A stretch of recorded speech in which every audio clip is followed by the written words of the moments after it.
The Israelites were enslaved in Egypt for generations. They cried out for freedom. Moses, raised in Pharaoh's palace, fled Egypt after defending an Israelite slave. Years later, God called to Moses. He instructed Moses to return to Egypt. Moses was to demand the Israelites' release. Moses stood before Pharaoh. He delivered God's message, "Let my people go." Pharaoh scoffed. He refused to acknowledge the God of the Israelites. He would not release them.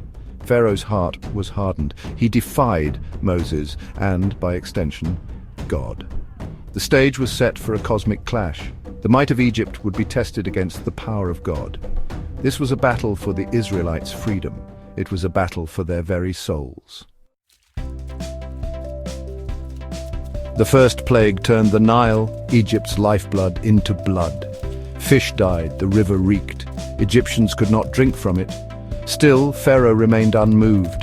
Then came the frogs. They swarmed from the Nile, invading homes and beds. The stench was unbearable. Pharaoh, desperate, promised to release the Israelites if Moses stopped the plague. He reneged on his promise when the frogs died. Plague followed plague. Lice infested people and animals.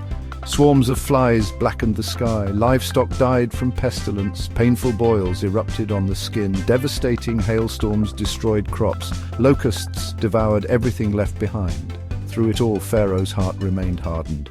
He refused to free the Israelites.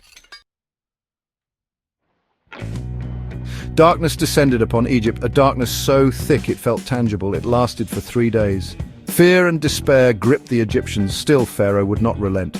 Finally, the 10th and most devastating plague arrived. God struck down the firstborn of every Egyptian family. Cries of anguish filled the night. Pharaoh, finally broken, allowed the Israelites to leave. They departed in haste, carrying their few possessions. They were finally free from generations of slavery, but their freedom came at a cost. They left behind a land in mourning, forever marked by the 10 plagues.